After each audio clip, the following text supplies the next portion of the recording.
ওজন কমানোর সময় এই ভুলটা আমিও করেছিলাম, তাহলে আমার 2 মাসে 10 কেজি কমানোটা আরও ইজি হয়ে যেত। 87 থেকে 49 কেজিতে আসতে আমার সবথেকে যে ভুলটা ছিল সেটা হচ্ছে আমি আমার খাবার থেকে এই জিনিসটা বাদ দিয়ে দিয়েছিলাম। প্রথমেই আমি একটা ডিম সেদ্ধ করতে বসিয়ে দিয়েছি, আর এখানে আমি কিছু সবজি কেটে নিয়েছি, যেমন বিনস, গাজর আর ক্যাপসিকাম।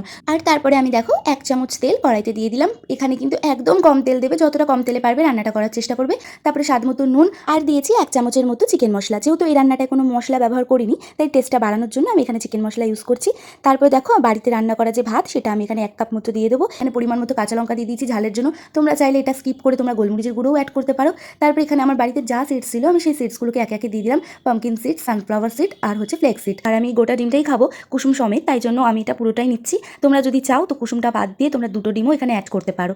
সব থেকে ব্যস্ততার মাঝখানেও তোমরা এটা বানিয়ে নিতে পারবে। এই রান্নাটার এই একটা বেনিফিট। তারপর ওপর থেকে দেখো আমি ধনেপাতা দিয়ে দিলাম। মানে অল্প নিলেও প্রত্যেকদিন ভাতটাকে নেওয়ার চেষ্টা করবে। তো চলো তোমরাও ট্রাই করে দেখো। আজকের মতো টাটা।